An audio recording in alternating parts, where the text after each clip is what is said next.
Good morning. I am Messi Bokpo. This is a news brief. President Muhammadu Buhari has urged candidates of political parties to continue running issue-based campaigns and to treat opponents with dignity. The president maintained that election is not a do-or-die affair. In his 2022 Democracy Day broadcast to the nation earlier, he commended the leadership of political parties in the country for the smooth conduct of their party primaries. Buhari assured voters that adequate measures have been put in place to safeguard their votes during the forthcoming elections in the country. The Chief Whip of Senate, Senator Orji Kalu, has urged politicians to uphold the tenet of democracy in their pursuit. Kalu, in a statement issued today in Abuja to commemorate the 2022 Democracy Day, said that democracy has come to stay in Nigeria. He applauded President Muhammadu Buhari's led federal government for providing dividends of democracy to Nigerians, adding that the current administration sustained democratic virtues and all its ramifications. He commended Nigerians for sustaining their support for President Buhari in his effort to keep Nigeria united, indivisible, and prosperous. As Nigeria prepares to mark another Democracy Day, citizens have been advised to be patriotic and shun anti-democratic practices if the country must move forward. Stakeholders in Bayelsa State who spoke to our correspondent Jesse say the country is faced with a lot of challenges because it's yet to practice true democracy. Details in this report. Democracy Day in Nigeria used to hold on May 29 until June 6, 2018, when the administration of President Muhammadu Buhari declared June 12 as the new Democracy Day in honor of the late MKO Abiola, winner of the annulled 1993 presidential election. It signifies the day the military handed over power to the civilian government in 1999, marking the beginning of the longest civilian rule since 1960. However, some citizens believe the country is moving at a very slow pace in virtually all sectors because it is yet to practice true democracy, and they say both the government and the governed are to blame. A greater percentage of the blame will be dropped at the doorstep of the leaders. But it's very unfortunate that poverty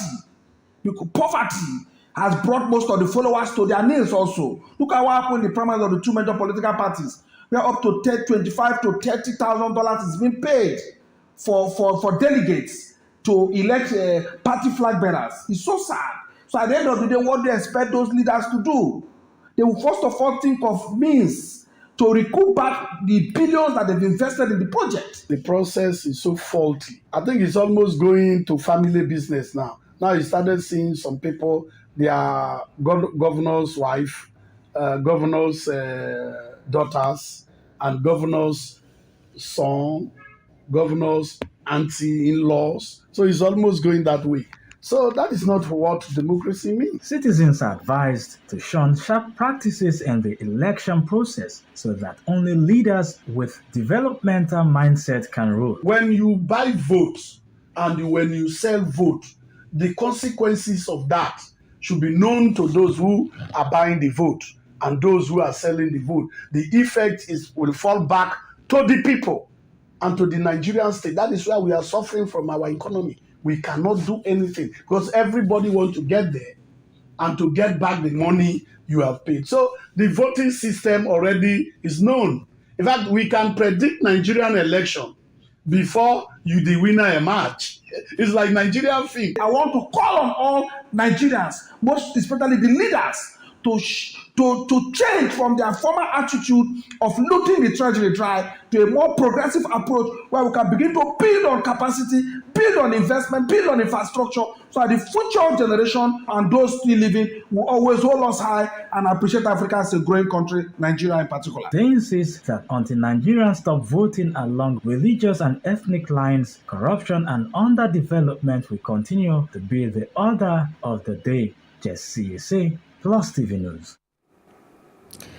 The presidential candidate of Action Alliance, Solomon David Okanigbon, has promised to work on Nigerian system of education as our institution has rocked with strikes by ASU and the health sector has been killed by the present leadership of APC.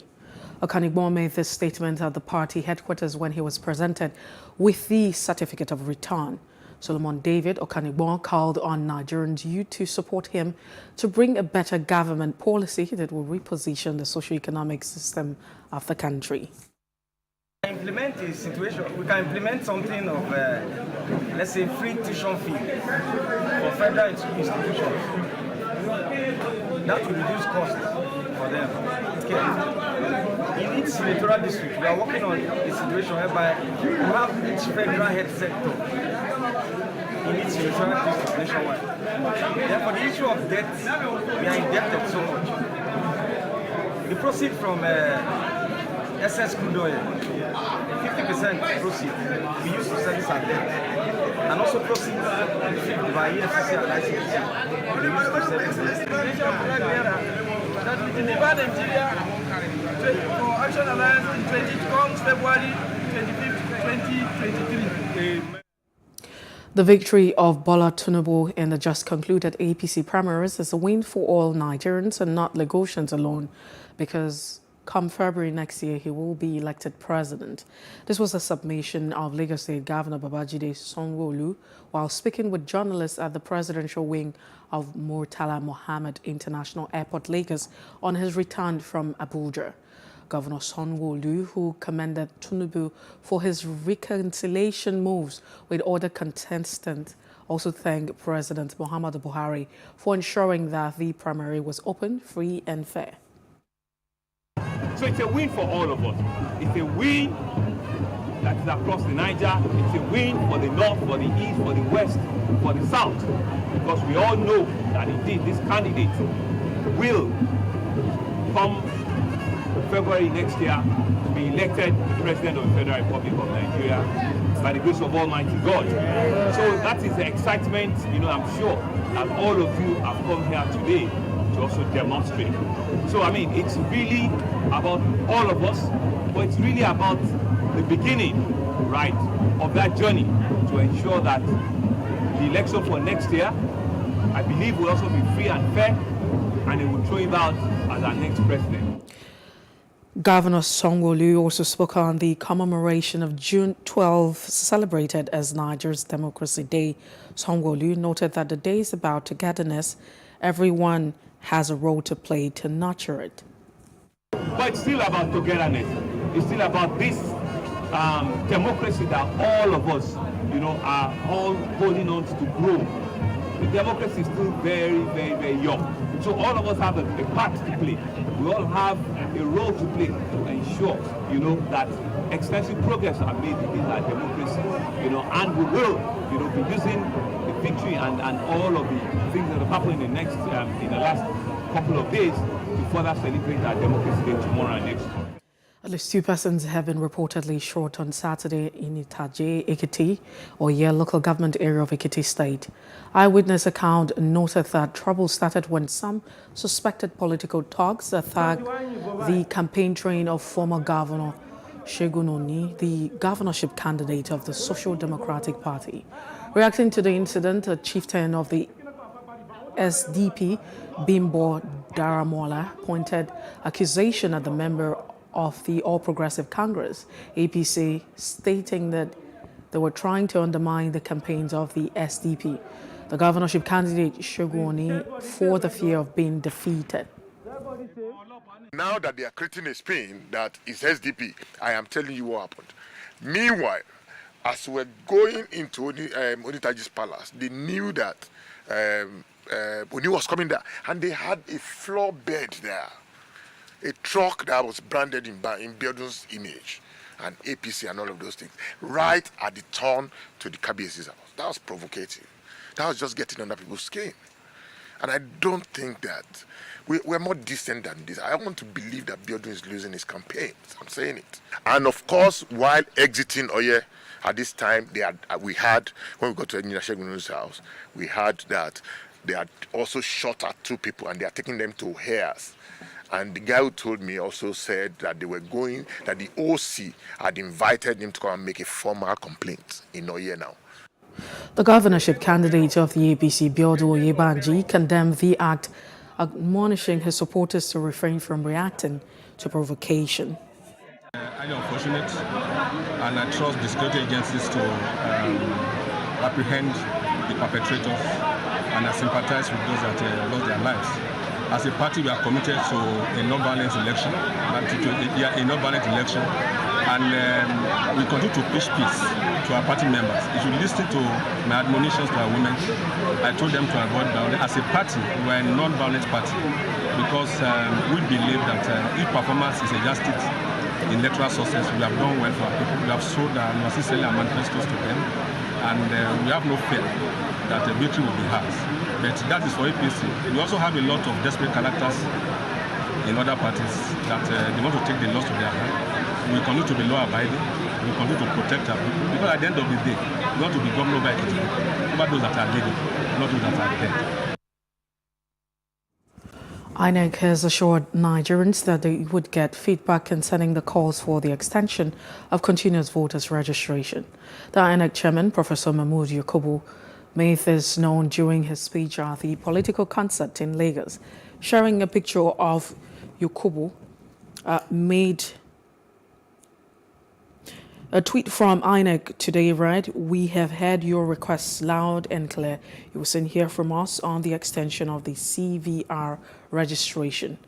Please assure me that you will register, pick your PVCs and vote. I also assure you that your vote will count." The exercise was scheduled to end on the 30th of June 2022, but there have been calls for its extension.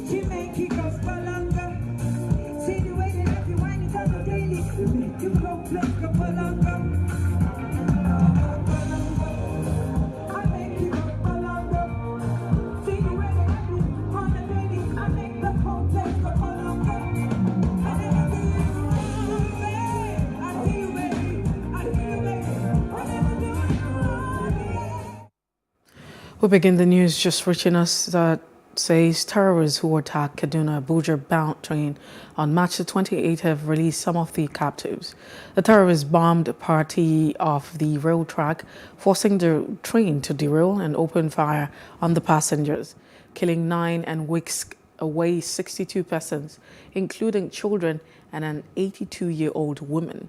After spending about 74 days in the den of the captors, 6 females and 5 male captives were released following intense negotiation with a mediator.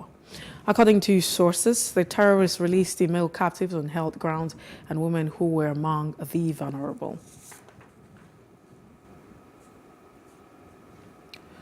The kidnapped cameraman attached to the Ebonyi State Government House, Uchenna Nwabu, has regained freedom from his abductors. A source said Modu was freed from after the abductors were given an unspecified sum of money. The source, however, explained that the amount was a shortfall from the 50 million naira earlier demanded by the kidnappers. No fewer than 55 scrap metal collectors lost their lives in a series of attacks coordinated by Boko Haram insurgents in the last 3 weeks in Borno. The Commissioner of Police in the state, Omar, made this known while speaking on the sideline of security stakeholders meeting today in Makadi. The stakeholders include the police, army, NSCDC, and the DSS, among others. The meeting was to deliberate and proffer solution to the incessant attacks on scrapped metal collectors in the state.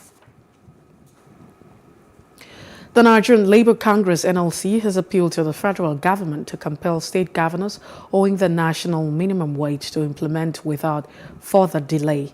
The NLC president, Mr. Ayuba Waba made the appeal at the ongoing 110th session of the International Labour Conference in Geneva, Switzerland today. Ayuba Waba was given an update on issues that affected Nigeria workers to the ILO Committee on Experts on the application of conventions and recommendation. Once a country has ratified an ILO convention, it's required to report regularly on its measure it has taken for its implementation. Waba said 4 states out of the 36 states are yet to commence or implement the national minimum wage since 2019, when the federal government began implementation of the wage in the country. According to him, the minimum wage is a law and a convention which the Nigerian government has ratified. In a bid to conserve these magnificent marine resources for future generations, there's need to halt the impact of human activities on the ocean and develop a widespread movement of citizens on the project for sustainable management of the world's oceans. Some residents of coastal community in Niger Delta region disclosed this at an event in the local government area of Delta State to mark the 2022 World Ocean Day. Sustainable fishing means leaving enough fish in the ocean, respecting coastal habitat, and ensuring people who depend on fishing can maintain their livelihoods. In the light of this, indigenes of Ogulaha community in Boruto local government area of Delta State are calling for an end to incessant cases of oil spillage and dump of waste by multinational oil companies. They stressed that such activities have hindered their sources of livelihood over the years. The indigenes expressed this concern at the commemoration of 2022 World Ocean Day by the Health of Mother Earth Foundation, HOMEF, in the coastal communities within the Niger Delta region. Speaking at the event, fishermen lamented that destruction of water bodies by activities of oil firms such as oil spills, dumping of wastes, and sea piracy are major challenges to their fishing expenditure. The oil spill itself, they disturb us well. We know they keep fish because of the oil. The oil, they pursue all the old fish there. The river, all the fishing, so all those places there, oil were not fuller. And as with the fishing, so if you fishing near anyone, go on board, they shoot you. And it's not supposed to be so. Inside the deep sea where they go fishing itself. Now trawler, now they inside, fishing trawler. Or you go put they call them greedy fishermen, now they call them. So the oil were there for them, so that they maintain and even pay us. So we should live on carelessly, make sure they pollute our river. Usually you go this algae cluster. For this algae cluster, they go inside there for the ground, that place for them. So steadily every time another place, they leak if you go there, go see the oil there. They flow seriously for the flows. But the cell won't kill us. This river, common fish will not see the cell. A year to give us what say, now cell now they will get oil you know, tear for the river. So don't the trap, don't destroy this. All the boat way that they carry come, they destroy everything, not get any fish. The federal government help us do now to remove the threats when they the sea.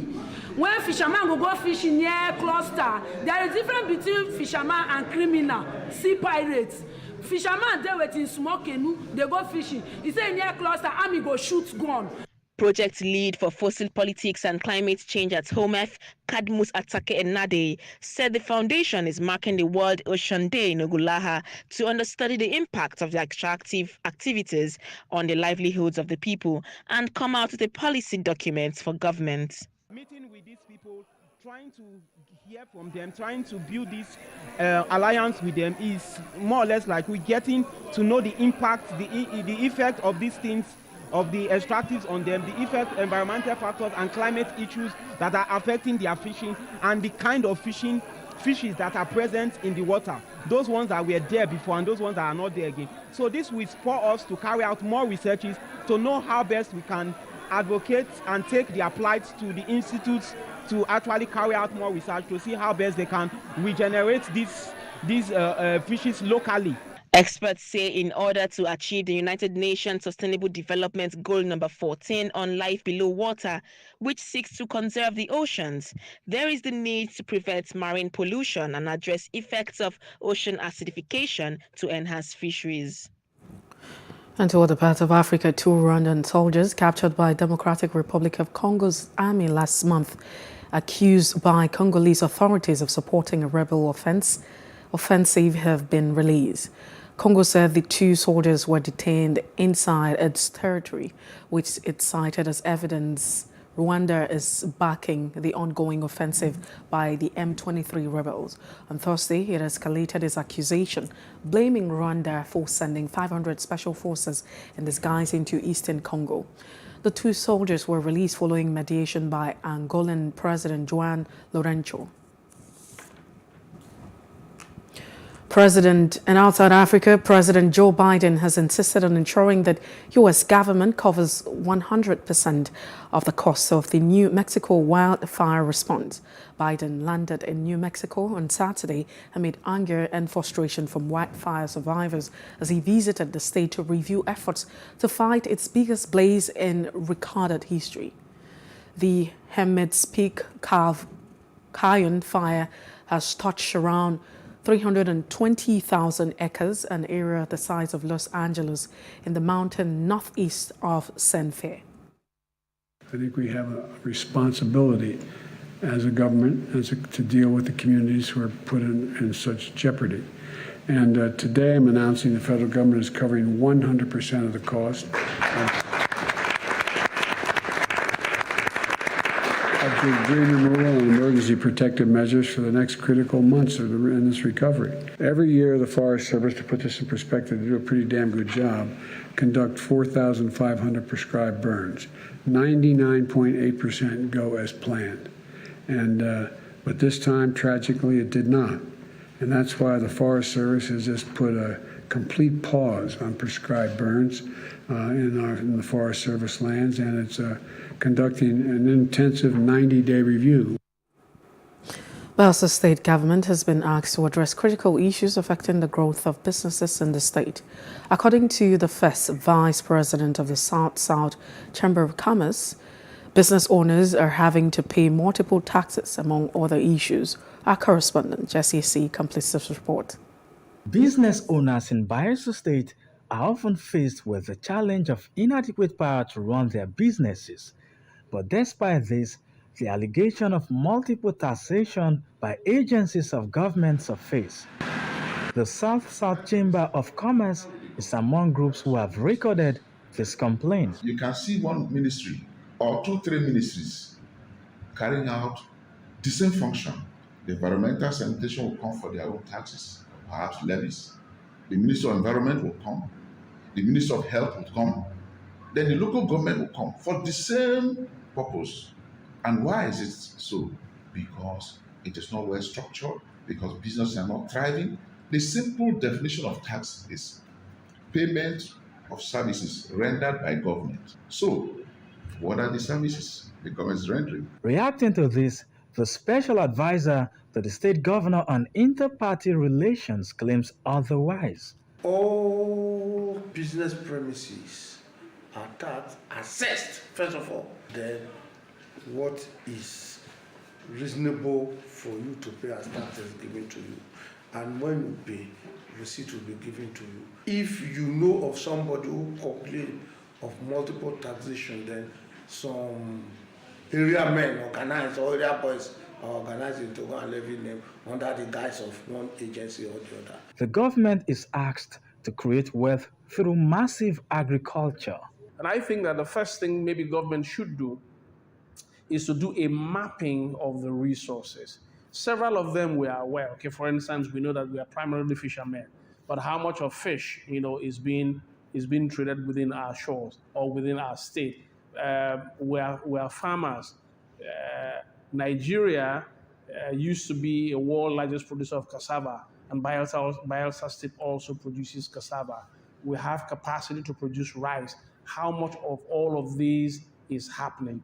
Government needs to harness this. I do not think that Bayelsa State has been able to harness its resources by up to 20 or more %. So that's an area that government needs to really look at and to work in synergy with the private sector. With several other factors said to be impeding the growth of businesses in the state, there's the belief that Bayelsa is a good environment for investors. Jesse C., Plus TV News. And in entertainment news, Billie Eilish briefly paused her show at London's O2 Arena after several fans got into difficulties in sweltering temperatures. After fans said they were squashed, she halted the music until the pressure in front of the stage eased. Earlier, Eilish had asked the O2 Arena security team to distribute water to the audience. It is not the first time the singer has stopped a concert to check on her fans. In February, she interrupted her happier-than-ever tour show in Atlanta after noticing some struggling to breathe and refused to proceed until they could access an inhaler. And in sports news, former world #1 Andy Murray looked back into his best on grass as he beat Nick Kyrgios 7-6, 5-6-2 to move into the final of the Open after a second test meltdown from Australian. The final is the 70th of Murray's career and his second of the year after a runner-up finish in Sunday in January. The 35-year-old will face second seed, who is playing his first tour-level final of the season. There was nothing to separate the two players in the tie-break. Nick Kyrgios found the net 2 consecutive points, and Murray eventually sealed the seat on his serve. A frustrated Nick Kyrgios broke his racket in anger and handed himself a point penalty after dropping the first set. Earlier, the second seed of Italy booked his place in Sunday's final with a 7-6, 7-7, 6-5 victory over Oscar Otte of Germany in 1 hour 48 minutes. Last year's Wembley finalists battled through a 2 tie breaks to reach his first tour level final of the season. And that's it on the news brief. For more stories, please follow us on Facebook, Twitter, and Instagram, and do subscribe to our YouTube channel at Plus TV Africa and Plus TV Africa Lifestyle. Many thanks for watching. I am Messi Boko.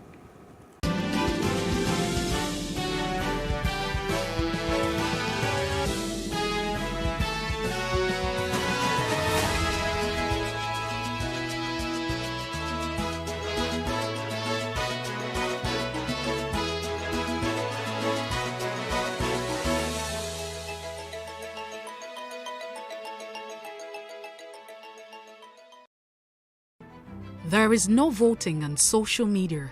To vote, you would require a permanent voter's card. To get your PVC, visit cvr.inecnigeria.org. Create your account with a valid email address and start the registration process. An activation link will be sent to you. Click on the link and activate your account. Fill out the form, pick and submit a convenient date and time for your biometrics.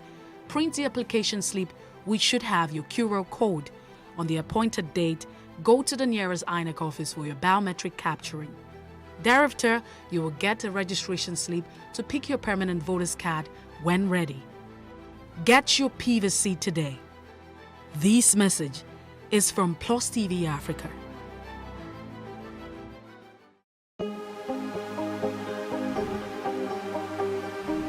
This is it for upcoming artists to blow in Nigeria.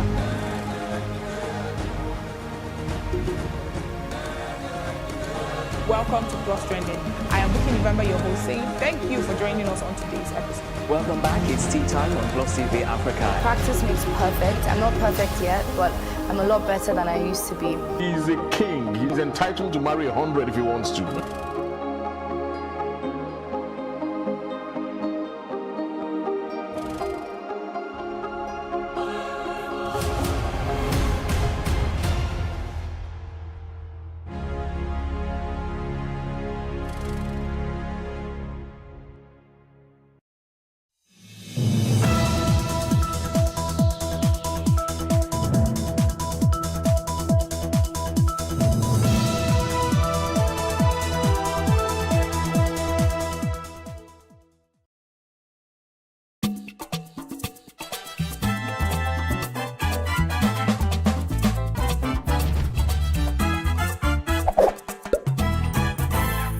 Yeah, hello and welcome.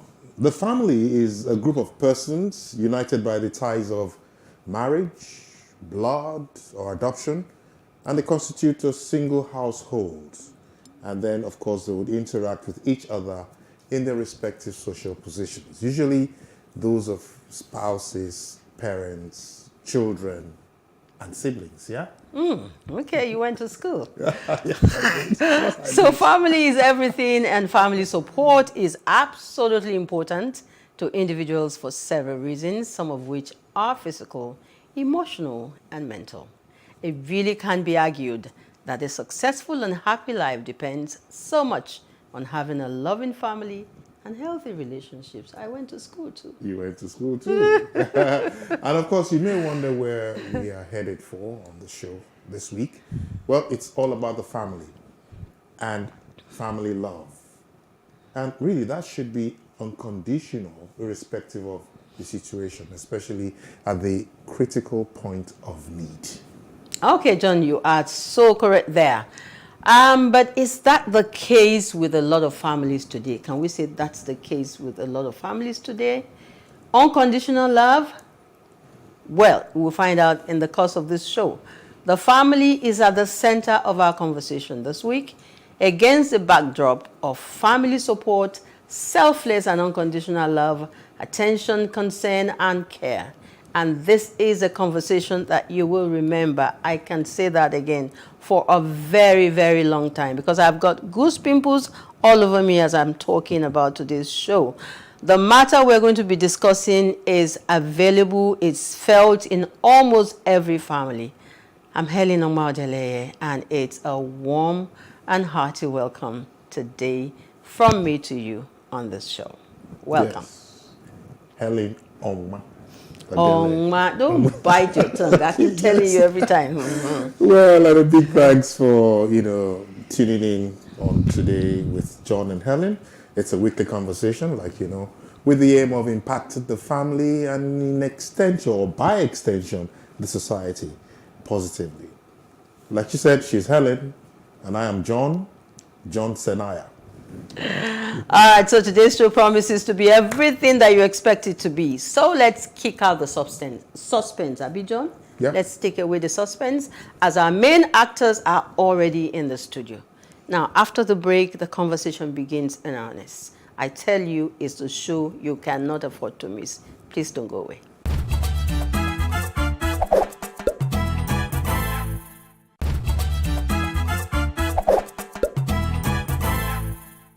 Yes, thanks for being there. And if you've just tuned in, today with John and Helen is the program, and we are live on Plus TV Africa. You're right on time too, so welcome. Now, so many things happen, and the peace, tranquility, and happiness of the family is stolen. One of them, not so often spoken about, is the health challenge, dementia. Dementia. Yeah. And in the studio with us are siblings, two sisters who have been bruised and tested by all that comes with dementia. But they have overcome because they stood together, they understand what it took, and they displayed unconditional love to the sufferers. Our guest will join us in a bit. So, what's up? I don't know. Anything, Cherry? Anything worth sharing? You tell me, John. You tell me, John. I think that really our attention should go to the 2023 loading. Okay. Yes, we've seen a bit of display of what 2023 will be like on the political arena, and the only thing we can say to people now is go out and get your PVC. The intrigues. Suspense. Yes. I mean, in the last 2 weeks or so, it's been like, you wake up one morning and you find something happening. Mm-hmm. And then before it's noon, something else is happening. Yes. And we're like, God, where are we headed? That's we the thank game. God that that's the the game has of started. Politics. Yeah, it's right. interesting. So I'm also campaigning. I'm all out there now, asking people to please go get there. Oh, when you said you were campaigning, I'm campaigning in that direction. Okay. All right, so that when 2023 comes, nobody will say, I don't have a voter's card. I would have wanted you to go for governorship or something. It's very late now. It's very late. Okay. Nobody knows me in my state. Nobody. That's what you think. That's what you think. So I think really we should dive into the program. Yes, we should, John. We should, John. All right, we should. So, we mentioned in our introduction that our focus today is on the health condition dementia. As John said it, you know he's a Weibo person. So simply put, is a chronic or persistent disorder that is caused by brain disease or injury, marked by memory disorders, personality changes, and impaired reasoning. Now, we don't have a doctor in the studio. We have people who have, experienced what it takes, to have people living with this condition around you. And so to share their stories and get us to join them to act are two sisters. Hands-on. Two sisters who are hands-on. Okay, John. On dementia. We have Claudette Amuroye. She is a lawyer, a wife, a mother, who holds a law degree from the University of Wales, Cardiff. She is the CEO of Christenment, a UK-based organization which promotes and cares about the quality of life of Nigerians in diaspora using quality entertainment and campaigns. Our guest has worked with many A-list entertainers like Sheyi Law, Tope Alabi, Kenny Black, A.Y. Ali Baba, to mention just a few, like we say. Yeah. In shows like David's Dance, Easter Fiesta, Milton Keynes Must Laugh with Sheyi Law, Christmas Ball, Kenny Black, and so you can go on and on and on. And even with Ali Baba and more. In 2021, we're told, as a part of giving back to society, Christenment itself launched a dementia awareness campaign. Anyhow, let's welcome Claudette. And she's here with her sister, Jocelyn Ademiluyi, someone I've worked with sometime in the past. It's like Jocelyn has worked with practically everybody. Jocelyn is a true professional when it comes to handling events. So let's welcome Claudette and Jocelyn. Thank you very much. Thank you so much. All right. You just dashed in from the rains. Yes. Okay. All right. So your profile covers several levels of education and interests, but we need to get a head start on, where did this all start? What is this thing about dementia that you and your sister and probably all members of a family are going for it? Thank you for having us once again. We are so grateful to be here. Dementia is very personal to us. In several years before now, we had a family member who had dementia, but unfortunately, it wasn't treated as such. They were brought back from their retirement home, saying they were talking to spirits, communicating with ghosts, and it was spiritualized to all levels that you could imagine. And of course, we were ignorant. We didn't know what dementia was. So we joined in keeping Granddad secure, keeping this person out of, risk as much as we could, and as much as we best understood it to be. Several years later, I find out that there's a disease called dementia, and all the symptoms and signs were simply what this person had. So you can imagine how devastating it was to say, he could have sought medical attention, we could have had help. But we didn't know that it was a medical condition. We were told it was a spiritual thing, so we dealt with it the best way we could. And several years later, 2017, another member of a family starts to show signs, and with the knowledge we had acquired, then I'd relocated, and with the knowledge I understood what it was, and I said, no, we have to do this as it is, take care of it as it is, because it's treated differently in Nigeria. It is. It's different in Nigeria. It's treated differently, and I'd like to jump in at that point. Actually, I'll take the question away from you and face my friend Jocelyn. So now, whenever the topic dementia comes up, the first thing that races through your mind is mental illness and then age. what's the connection?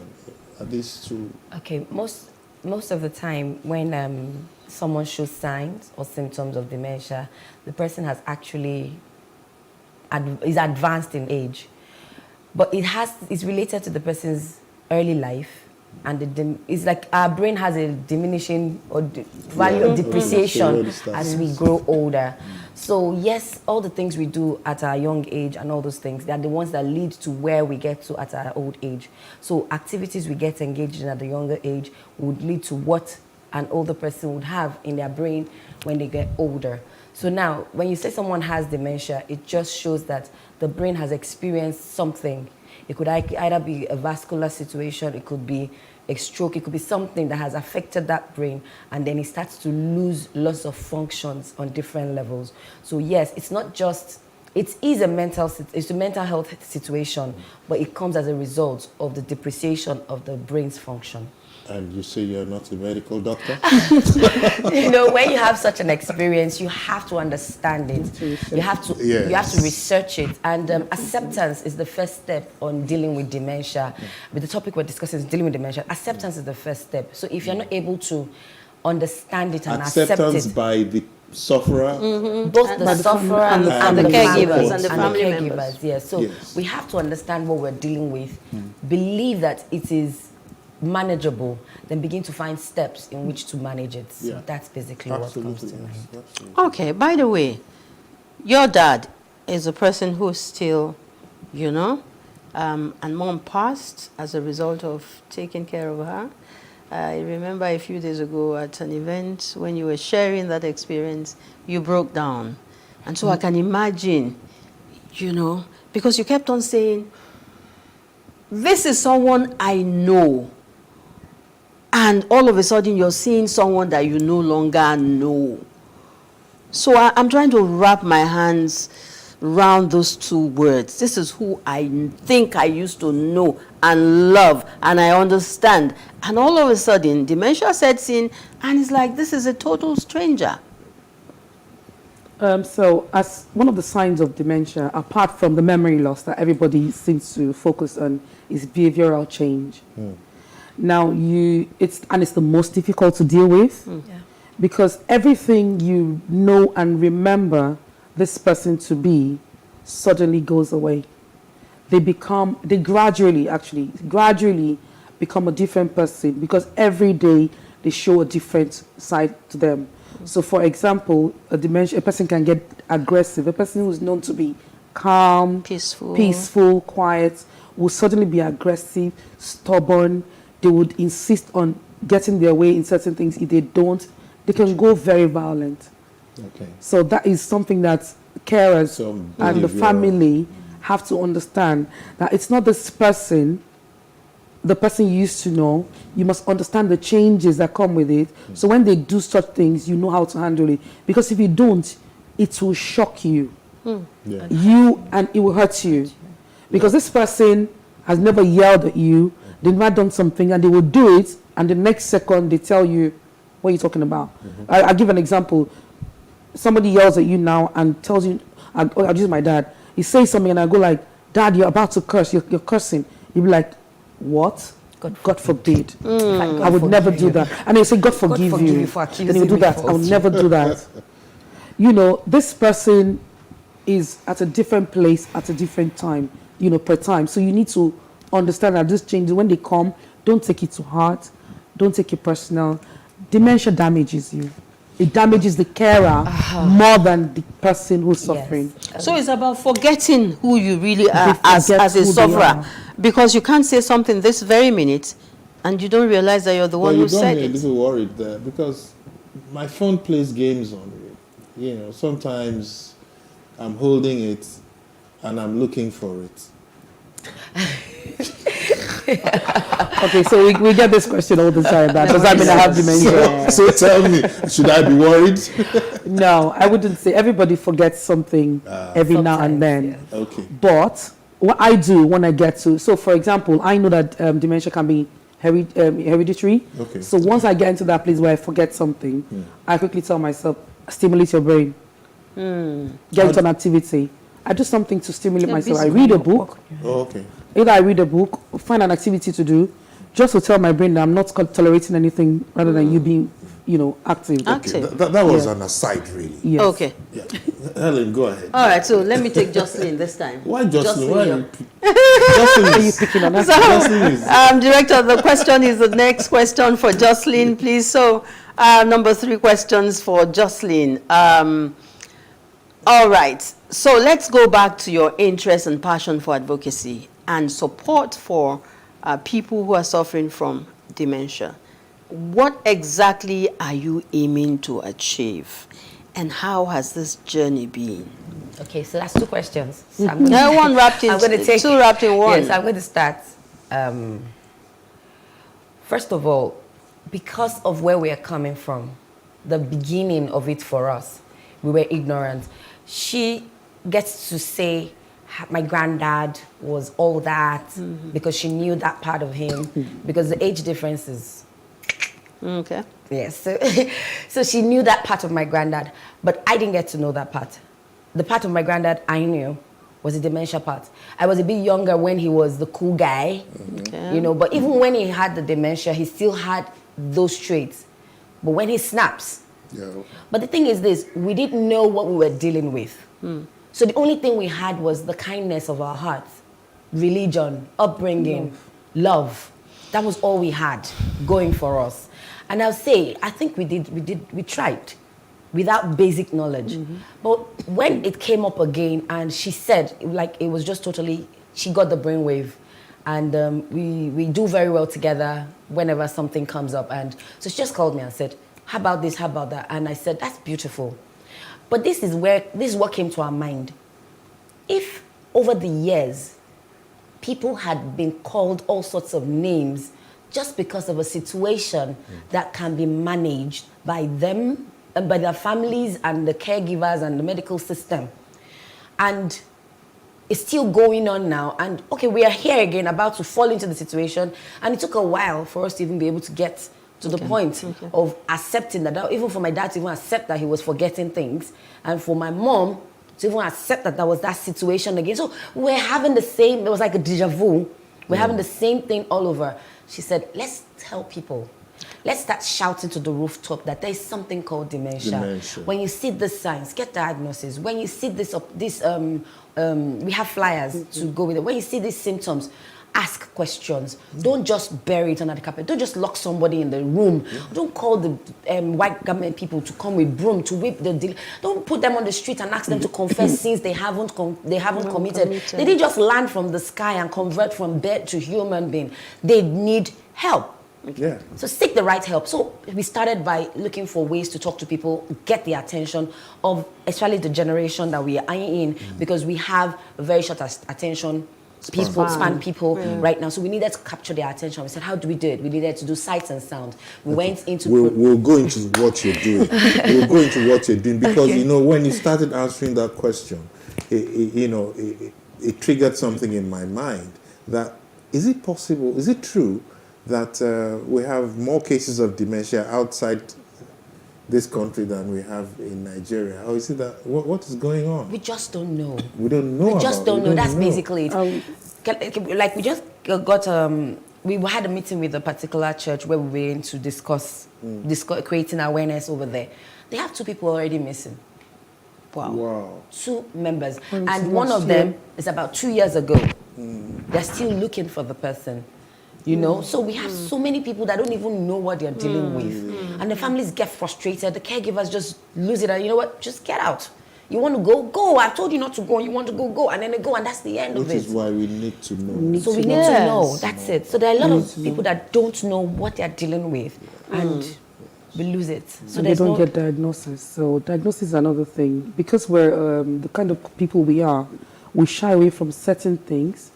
So it's difficult to get diagnosed with things like that. And even when we do, it's hard to accept. All right. I remember yesterday we were sharing and we were talking about how difficult it is for the Generation Z, to be That's us. Home. Oh my God.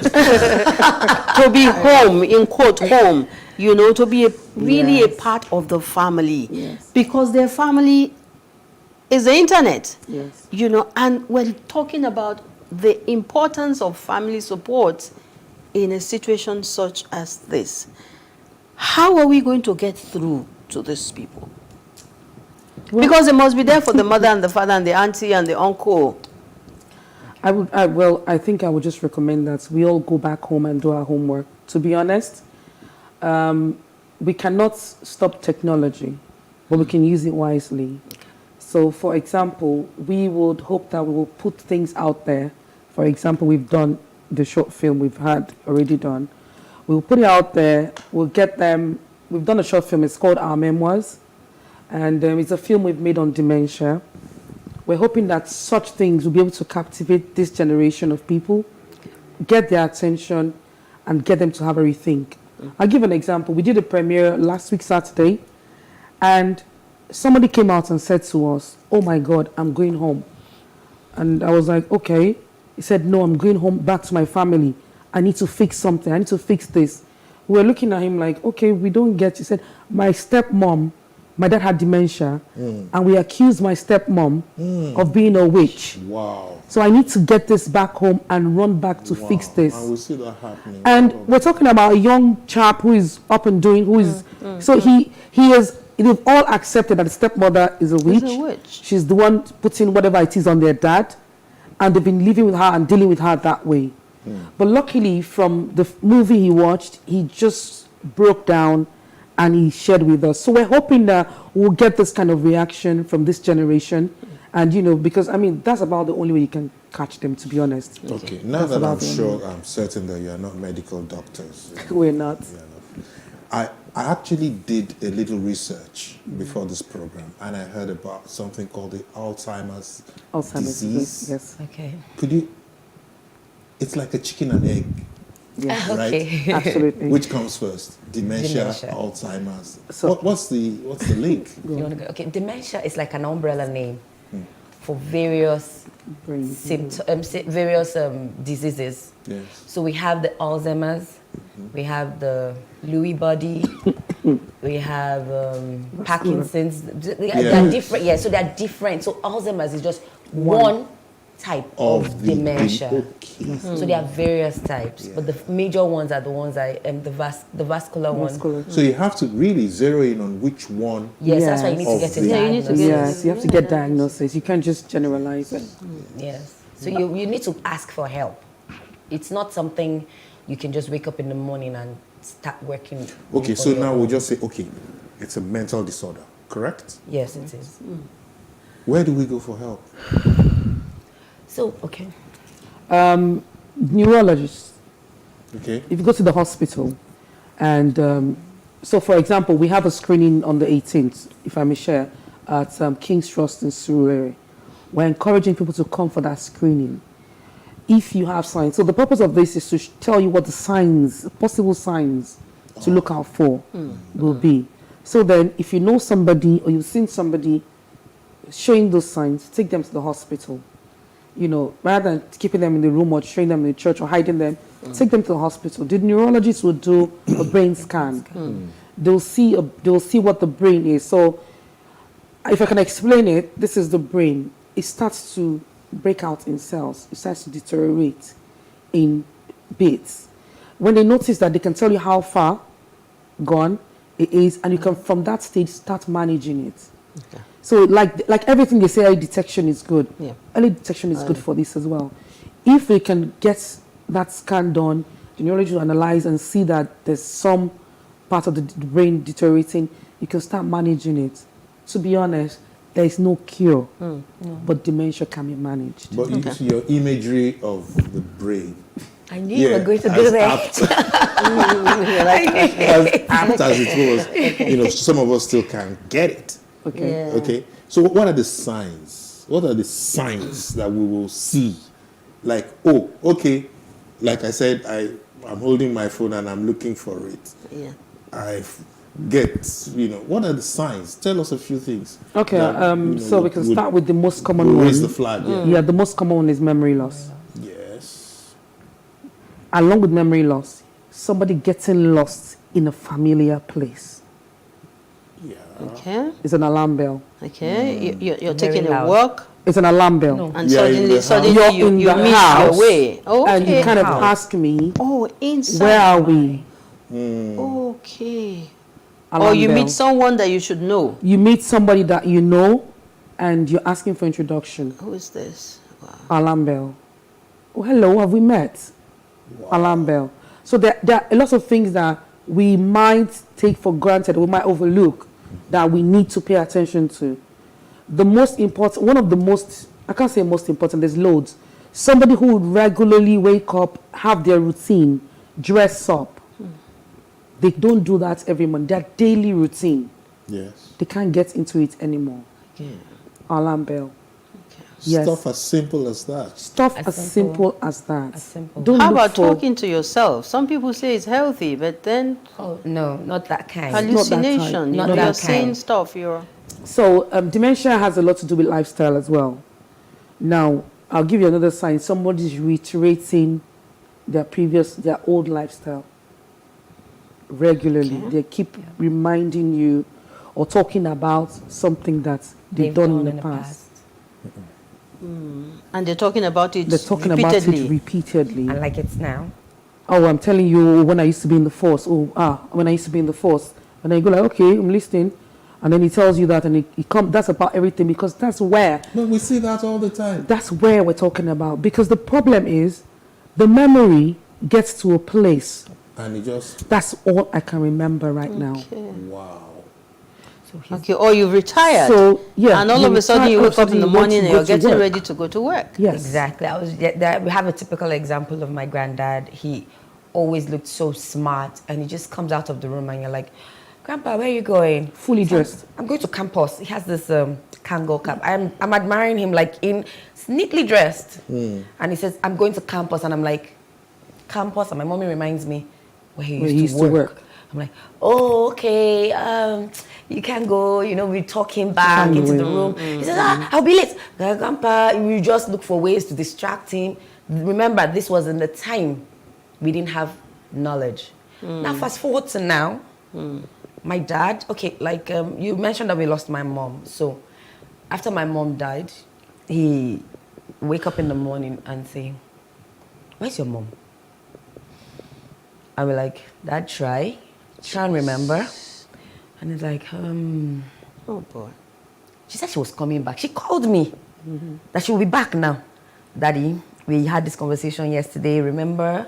So we try to make sure he works on his recollecting on his own. We just, make it as easy as possible. Sometimes, just refresh. Yeah, sometimes he'll pick up and say, oh.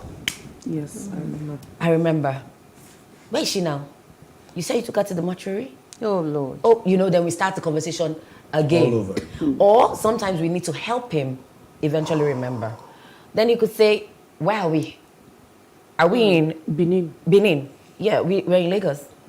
Daddy, we're not in Benin. So stuff like that. And Benin is like a long time ago. He just goes to Benin like every now and then. So he never leaves there, but not, he just knows that he keeps going there, and he keeps saying, are we going to Benin? Okay, stuff like that. Now, I'm looking at the we talked about age, relativity to age and all of that. Where is the top of the hill?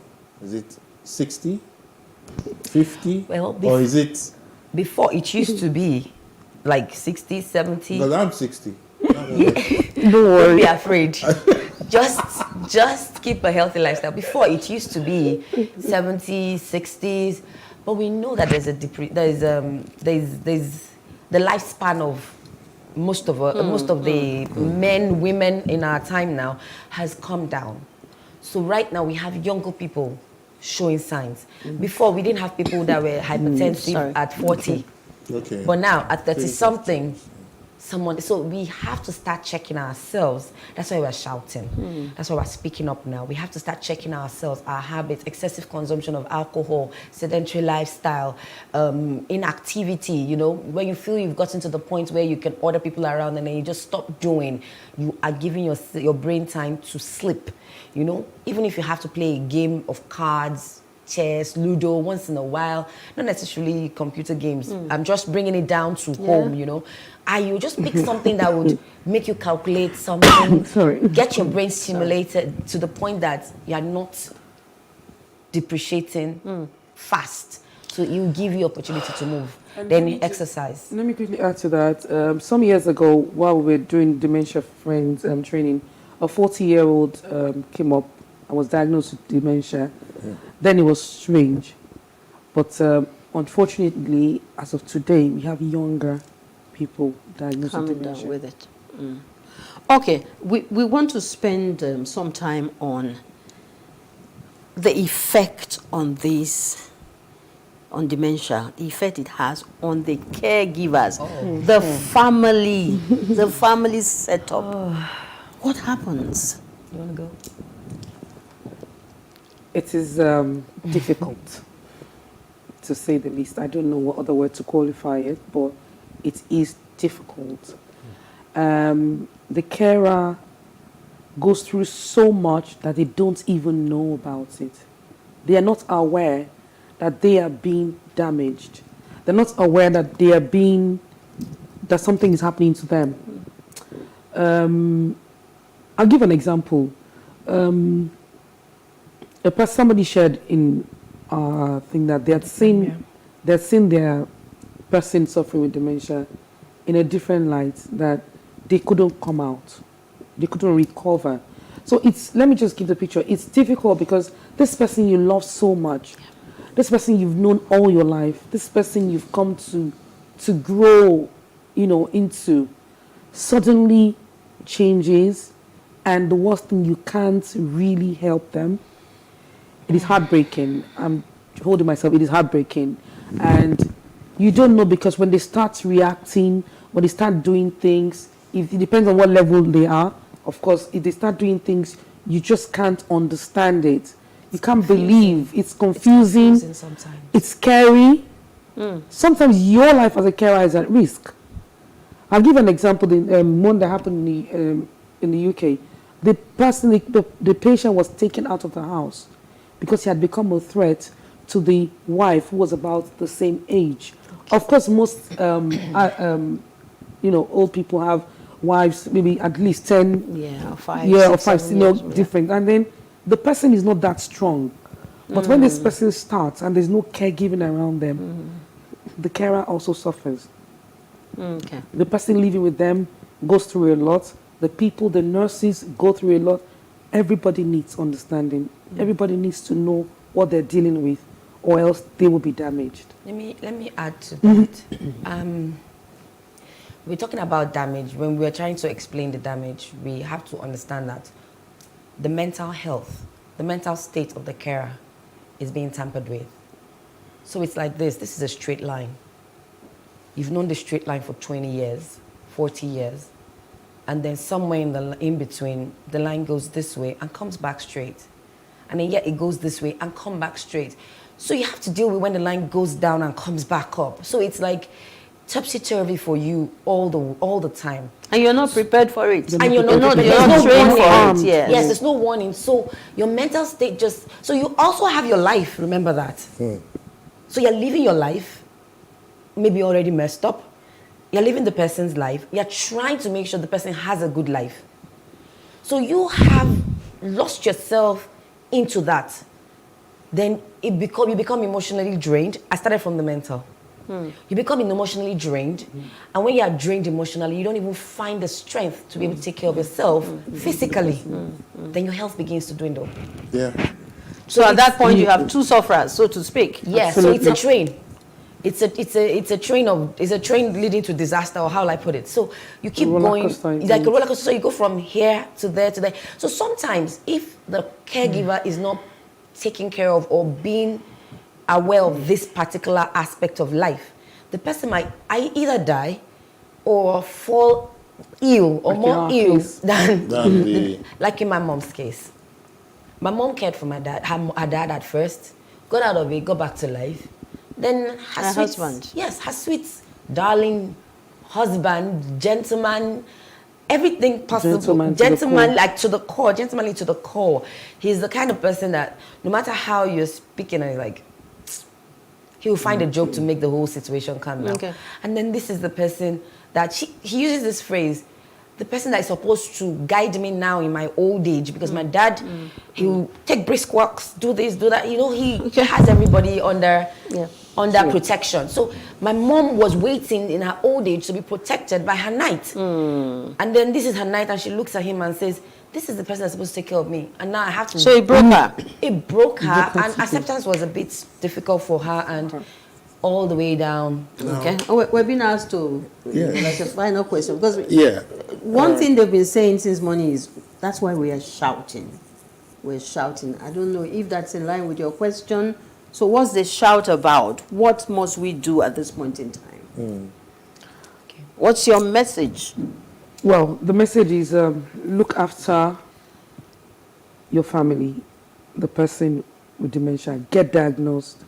Dementia is not witchcraft. Don't spiritualize dementia. Seek medical care. Okay? We're working towards December 2022, where we will launch the Christmas ball. And their Christmas ball, we're going to look again at the carers. We've titled it "The Carers Care." We want the carers to also look after themselves and understand what they're saying. But for now, we want everybody to know about dementia, understand that there's something. We want the market woman to be able to say, "Oh, that person," he'd be like, "See, now dementia, they do that man." It looks as if this man is suffering from that thing. The bus driver. You know, everybody on the street can say, no, take him to the hospital. I think is that, even if they don't remember the name, is that thing they were talking about. So go to the hospital. Okay. We want everybody to be able to go to the hospital when they see the signs. All right. Yeah. This is deep. This is deep, and honestly, I wish we had more time, to talk about this. But really, I want to commend both of you. Thank you for locking horns with this disorder, and at least trying to break it down for so many of us to understand. Thank you. And women seem to be the ones who get so emotional about these things and run with them. So thank you so much for coming. Thank you for having me. I see those tears again. Thank you. It is well. You're doing an awesome job. Okay, and we're in it with you. Thank you very much. There's need for us to continue to shout. We see traces of people like this all around us, and ignorance is not an excuse, really, not in this age. Thank you so much. Thank you for coming. Thank you for the time. Thank you very much. Thank you for having us. Thank you. We appreciate you. Okay, so I believe that we're better equipped with superior knowledge and information about dementia and the importance of family support. Once again, thank you for your time. And well done. And we promise to join you in creating the much needed awareness for this disorder. You're watching Today with John and Helen. We're live on Plus TV Africa, and we believe you've resolved to do better with the family and the neighbor. For now, it's time to take a little break with our Keep Fit coach. After that, Pharaoh takes a turn on the lifestyle segment. So straight to the gym now. Let's join Dolly, yeah? Yeah.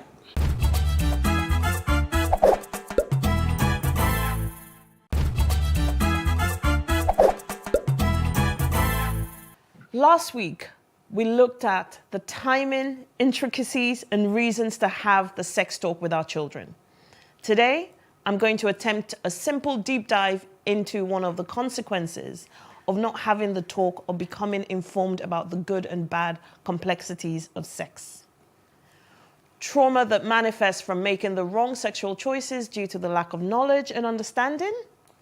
And with me to do this is Dr. Zion Olushola Ekundari, a transformation specialist, psychotherapist, executive life coach, and mentor whose passion is helping people understand the choices available to them and leverage them to achieve empowered, congruent, and fulfilled lives. Dr. Zion is a retired medical doctor who holds an MSc in Rational, Emotive, and Cognitive Behavioral Therapy. She's also my coach. No, sorry, my therapist. Yes, Dr. Zion is my therapist, and she's been my therapist for the last 1 year. This month, I'm going to be talking about sex from different angles because until we start being open about it, we can't retrace our steps, guide our children, heal ourselves, or improve our relationships. Sex isn't a dirty word, and it doesn't deserve to be hidden in shame. So let's break free of emotional and physically unhealthy biases. Dr. Zion, welcome. Thank you. It's really Thank great you to for have that. you here with me today. So, non-abuse related sexual trauma. What does this mean and look like? And is it different from sexual trauma? Thank you for that. I mean, the truth is trauma, and that's really, what it is. And I think the first thing we need to understand about trauma is that trauma is not about what happened, it's about the individual response. So it's not about it's a response to what has happened to a person. And that's the first thing we need to throw out there. So when you talk about non-abuse related sexual trauma, it's the reaction that anybody gives to experiencing trauma as a result of, I guess, introduction to sex or being exposed to sex. I know we're all very, aware of abuse-related trauma, but there is a lot of non-abuse related trauma. Where, for example, a child is exposed to pornography, or they are routinely exposed to their parents having sex. Maybe the daughter of maybe a sex worker or something. They could be very traumatized by being introduced to something that they don't understand. Or even I was even going to go to you don't talk to your child about sex. You then expect your child, who is now an adult, to understand sex.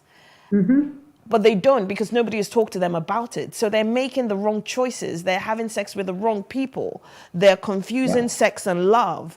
They're going into relationships that are not ideal for them. That causes non-abuse based sexual trauma, doesn't it?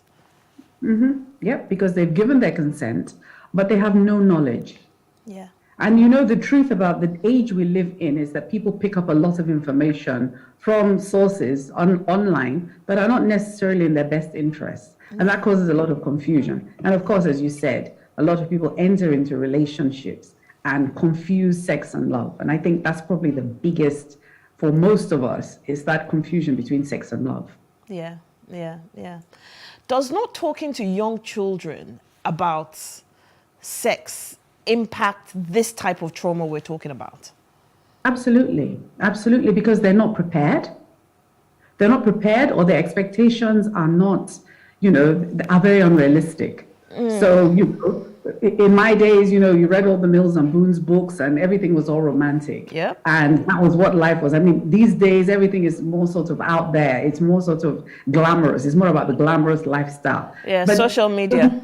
Reality, it's completely different from reality. So when we don't prepare our children, when we don't prepare young people, they go into it with very unrealistic expectations. They get hit with reality. And again, because we don't have a culture of speaking, they internalize it and it builds up as, and becomes... And then they go from one relationship to another relationship to another relationship, not having dealt with the initial traumas. So it's just a build-up. And in my very limited knowledge, this is part of why a lot of marriages fail, because they're not having the conversations they should have around sex. I don't know, am I off It is base? true. It is one of the big, I think the biggest one they say is money. But then the next thing after that is sex, because people don't talk about sex. Women come into relationships carrying in the baggage that they've picked up over the years, the rejection that they've stored inside themselves, the inability to relate closely, intimately, true intimacy, being naked and not ashamed with another human being because they're so busy defending themselves against being hurt because of past traumas. Then, there's so many other aspects of it, the fact that, they don't know how to manage sex. They don't understand how to deal with sex. So sex becomes a tool. It becomes a bargaining chip in relationships. It's not what it's supposed to be. And so they bring all that into a relationship, and it creates all kinds of problems, as you can imagine. Yeah, there's a lot to unpack, so I'm going to try and get through as much as we can. So if there's an adult dealing with this type of trauma, how do they then navigate through it? Well, the first thing, and I think what causes a lot of problems is people suffer in silence. It's really something to do. I think it's something that's very common in Black and Afro-Caribbean and obviously Asian communities where there is a conspiracy of silence. We're taught not to talk about things. We confuse resilience with silence. And they're two very, very different things. Resilience is the ability to bounce back, but we hide things. So the first thing is people hide what's going on with them. And of course, another layer of trauma builds on, because, obviously, by not dealing with something, the behaviors that they're engaging in are almost inviting more trauma into their lives. And, it's becoming more and more. So a person who's been traumatized in the area of sex will respond to sex inappropriately, either, indulge in sexually risky behavior, will become overly promiscuous, will become sexually withdrawn, and just imagine taking that into a relationship that could potentially be a very fulfilling relationship. They've come in with all this baggage. They haven't spoken to anybody about it. They haven't sought help about it. You can imagine what's the problems that will arise as a result from that. So the first thing is to talk so that somebody can explain to, and the individual that this shouldn't be happening. And there's always a way around. There's always a way out of this. You can get yourself out of this. But, you've just, initially you said there's the culture of silence, particularly with us, Africans, Afro-Caribbeans, Asians, Black people generally. So you're contradicting yourself because you're saying we have a culture of silence, but then you're saying that to heal, we need to talk. How do you even begin to talk when you don't know how to talk in the first place? How do you navigate through that? That's why I guess, therapists like myself, and I guess all over the world, we're pushing it. That's the push now, that learn to talk. It's good to talk. We've got to talk. We can't store things. And I'm trying not to get too technical, but when we store things, when we store unresolved trauma, when we store pain, and I think that the other one that I left out is shame. Shame is one of the most awful emotions in this world because it never occurs in isolation. There's always something causing it. So naturally, it's feeding itself. And when we don't talk about it, it's like trying to bury something alive. It's never going to go away. It will seem to be under control, but it's going to erupt in, usually in the most inappropriate places. All it takes is something to trigger a memory, and the way the mind works, it could be a thought, it could be something you see, it could be something you hear, it could be something you smell. Anything can trigger, that unresolved thing that is sort of just sitting in there, not resolved. And once it erupts, it's going to erupt in an inappropriate way, and it's going to cause, it's going to create even more obvious problems. So for people who find it hard to talk, are there easy ways around it? Maybe talking to, everybody surely must have at least one person that they trust enough to be able to open up to. Are there quick wins? Are there easy ways of getting past this? I mean, the easy ways is obviously, as you say, talk to somebody that you you feel comfortable talking to.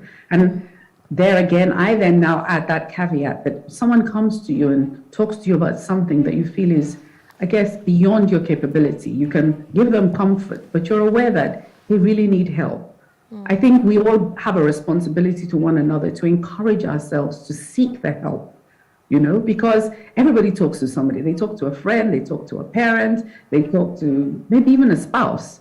And I think our responsibility is to tell ourselves, I think you need to take this further. I think you can heal. And I think we all need to even, start listening out for when we find that the people that are close to us, our loved ones, are saying things that are beyond what we can, instead of shutting it down, to actually be proactive and say, look, I'm going to encourage this person, or I'm going to seek help for this person, because life doesn't have to be like that.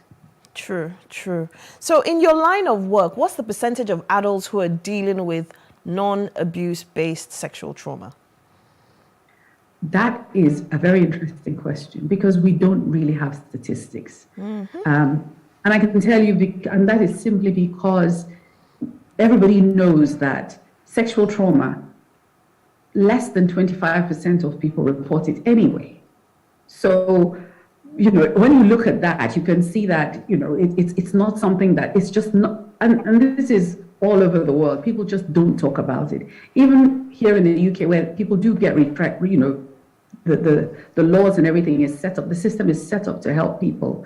You'd be amazed that most people just don't talk about it. So all the statistics that people could possibly quote are not, they're not real. I mean, I know that, the United States have tried to come up with statistics that say about 22% of adults have experienced some kind of sexual trauma, but everybody knows that those figures are not realistic. Is there any way of avoiding this sexual trauma? Are there any tips to avoid it? And remember that it's, again, I think important to keep reiterating that we're not talking about rape. We're not talking about sexual molestation. We're talking about sexual trauma as a result of lack of information and knowledge and even know-how. So is there any way of avoiding it? I don't think it can be avoided. I think it can be mitigated against. I think we can prepare ourselves. I think, as you have said earlier on, that it's very important, especially parents, to talk to their children. And when we talk about sexual trauma, one thing I find very interesting is we tend to think of only women, but the truth is men experience sexual trauma also. It's the same thing. Probably women to a larger extent, but men also do experience it. And I think it's to keep those conversations going, prepare our children, let them be realistic. We're way past that era where, sex was a dirty secret. Sex is a real part of our lives. It's a major part of adult life. Well, what's supposed to be adult life. So I think we really ought to have those conversations, and that's what can really help. And I would even add to that in my way of looking at it, sex it's kind of like an organ that has different branches to it, and if you do not treat that organ in itself properly and give it the correct amount of care and nurturing and feeding and information, it's going to affect the other branches. It's going to affect your marital relationships. It's going to affect your financial relationships even. It's going to affect your family life, your relationships with platonic friends of the opposite sex. Am I overanalyzing it? No, you're absolutely right. And all that is very, very real. But the truth is, it affects you. It affects you in your mind. It affects your ability to trust yourself. It's, a person walking around with this, what we'd call medium level or low grade shame all the time, where they there's a sense of self-loathing, there's a sense of shame, just a pervasive sense somewhere hovering in their psyche. You know, it affects people's sleep, it affects their eating, it affects their self-concept, their self-esteem, it affects their pride. It seeps into every area. It makes people depressed, it makes people anxious. So, you know, and that is the power of trauma. That's what trauma does. So it's not just sexual trauma, it's all kinds of trauma. But I think sexual trauma is particularly bad because of the shame attached to it. And, you know, people feel ashamed of sexual trauma, even when it has, you know, they played no part in experiencing that trauma. It's interesting. I would still take it back to children. I would still take it back to parents educating children, because that child then becomes the adult that then carries around this trauma with them. If you were going to give us 3 pieces of advice on how we can help ourselves, you know, heal from this type of trauma to the point where we achieve wholeness, what would it be? 3 things. I would say, you know, on a very practical level, you know, if you do feel triggered by anything you've heard today, if you do feel, you know, and I'm always going to keep reminding us that trauma is not about the incident. Trauma is about our individual responses. Okay, after Pharaoh talking about sex, especially for the younger ones, we just had Emmanuel talk technology. Thank you, Emmanuel Atta. And just before we wrap up the show, John, nuggets? Yes, our nugget for today. And our nugget for today is specially designed for people, for those of us who race through our presentations and our scripts. We race through these things because there has to be a deliberate effort to deliver clear and concise speeches, scripts, or presentations. Okay. So the nugget for today is this: vary your speech speed. Vary your speech speed.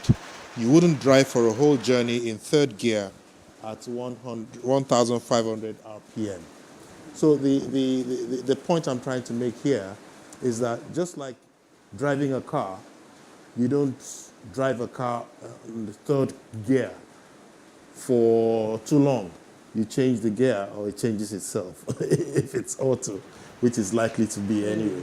So you have to vary your speed because there, in that way you're able to add color, you know, you're able to apply your pauses at the right places so that your presentation becomes more friendly, more understandable, you know, and you're not just rushing through it. Yes, Pharaoh. Vary your speech. The speed. Yeah, your speed. Speed. Yeah, because we have speed limits, even in speech. Okay. There are speed limits. So you teach me how Otherwise, to do this, you will yes? hit the bumps and you make a mess of your presentation. So very quickly, teach us here. What's the takeoff point? Yeah. What's the middle? How do you end? The takeoff point is the In terms of takeoff speed. point. The takeoff point is the takeoff point, right? The point we're trying to make is that you should consciously be deliberate in your delivery and don't race through it. Apply your pauses, your commas, your full stops, or whatever. Yeah? Apply your pauses and make sure that virtually every sense that you're making is communicated clearly and concisely, like I have just done. That's what I was just going to say. And deliberately. Done. So that's the nugget for today. Thank you, John. Yeah. All right, this is your Afro bib. I'm loving it. Wow.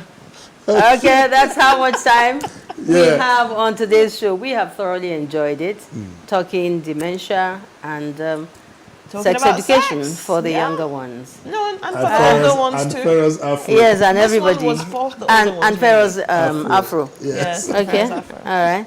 Okay, so at this point in time, we'd like to say thank you for being a part of the show today. And we hope that you join us again same time next week. Yeah, John? Yeah. From me, bye. Thank you so much for watching. See you next Saturday. Yeah.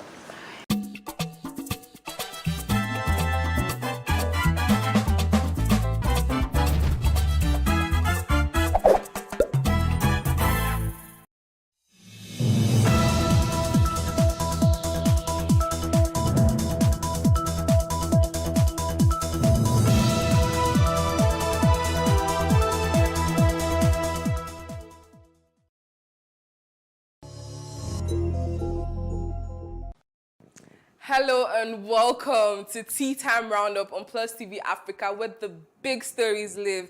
Here is another update on the past week of the fun-packed entertainment discussions from your favorite celebrities. Do stay tuned. You don't want to miss this. I am Belema.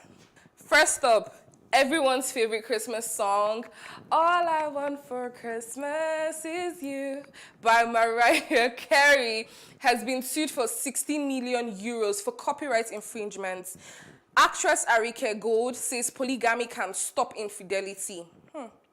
Lala Akindoju reacted to Jesus' challenge. Enjoy. So for Christmas Is You, the 5-time Grammy Award winner and a co-writer Walter Afanasieff are both being sued by songwriter Andy Stone, who claims he co-wrote a track with the same name in 1989. In legal document filed in Louisiana, Stone states he has never given permission for the song to be used and claims Carey and her collaborators knowingly, willfully, and intentionally engaged in a campaign to infringe his copyright. He has also accused them of acting in a way that was designed to exploit the popularity and unique style of his song, adding that it caused confusion released by Carey on the 1994 album Merry Christmas. The song has gone on to become one of the most well-known festive hits and has been streamed more than 1 billion times on Spotify. The album also saw great success, becoming the best-selling US Christmas album of all time, with more than 15 million copies sold worldwide. Anyways, now the reason I said I like this song is like, I keep wondering, how someone cannot be cashing out from one song, Like, since 1994. Are you getting it? So I'm like, yes, it's about time, please. Can somebody take small money? Like, yes, because every year. But is this really valid? Every year, it's a well. The lyrics and the style of the song, they are absolutely different. We have Overdose. Now, I just wanted to point out, we have Overdose. We have the one, I think Reminisce has an Overdose song. We have Mavins on an Overdose song. We have Baby, that we have different artists. So is it that when you use the title of a song, it just becomes yours and no other person is allowed to use it? Was this really about title? Yes, it's about the title of the song. That's what he's saying. But he said he co-wrote the song with them, right? Yeah, no, he co-wrote a song titled All I Want for Christmas Is You, with the co-writer, with Mariah Carey. Okay, now I get it. So he's got a point. So it's like, I co-wrote a song with you. You now went to make Sugar. You and Sugar now did. Like, we all spice them up. Do you get? So I think then, it has a point. So I beg, can she pay small money, just more? Why did he take this long though? He should have probably sued. I think people wait. They want you to have it now. They don't want to come and sue you when you can't. Now they must. If he has valid rights, he has stems, he has all those things, and he can prove that. Look, the songs actually sound alike. Even if the 163 is small, they probably would give him, a little bit or something, but, even close to what he's asking for. So it's very valid. It's very, very valid in my opinion. Theft of intellectual content and everything. Yeah. Mm-hmm. I think it should have been sooner than now, though, because him coming out right now he's gonna drag. It's gonna drag. But now they have money, Sha.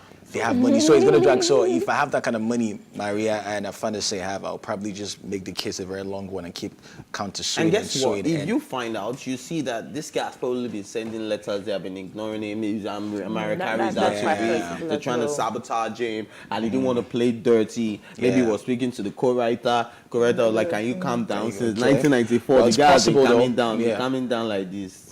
It's possible. Yeah, so, but at the end of the day, I just want to throw this in there. Who knows that the beat of Last, it don't cast. It sampled a song. When my friend pointed out that it was, if you see I know. If you see why I screamed when I realized that it was actually sampled. Yeah, that was really smart. And I hope he took permission, though. I hope so too. Because Steph released a song sampling last. But the thing is this year, I think there's a law that states if you don't take more than 4 bars of a song when you do sampling, because you're allowed to actually sample as a music producer and a music creator. So, but it was just the beat, like. But, so if he, I'm sure he was very smart enough not to do more than 4 bars of the Tony Braxton. So basically, he might not really take permission, but probably give credit to Tony Braxton and say, hey, look, this is it. I like what's it called now? Cultural appropriation, man. We are the denomination now, and we cannot be stealing from. Do you get what I mean? If now Tony Braxton steal Burna Boy, now we go to sue. Tony Braxton collect for Burna Boy. Well, Burna Boy is always saying he's got the money, he's the richest artist in Africa, so maybe Tony should sue. So let's see. Let's see, right? Yeah. Let's see how giant you are. You think it's by Ferrari? The guy thinks it's by Ferrari. Anyway, big shout out to Burna Boy on his new acquisition of his Ferrari. He said.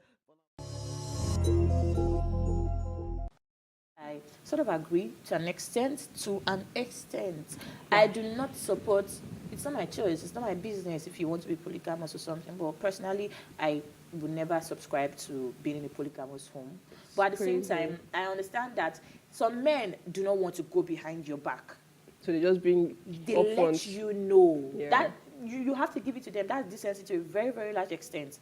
That's them being decent. They're considering, okay, I need to respect this woman. Even if I want to get married to someone else and I'm well within my rights to, I need to respect this woman because, I mean, I picked her first. So I need to show her respect and everything. There are just some men like that. They don't want to go behind your back to get married to someone else or cheat or something. So they would much rather bring it in, bring it home, let everybody see. They don't want you to find out on social media. They don't want somebody to tell you that they saw your husband in a hotel or they saw him in a band. You know, stuff like that. Or the woman texting you and telling you that she's pregnant for your husband, or you going through your husband's phone and finding out. Or the children even finding out that there are they have so many half-siblings. things to look at. So I feel men that actually up and come out and tell you, okay, look at this. I am looking to get a second wife. You just have to give them some credit.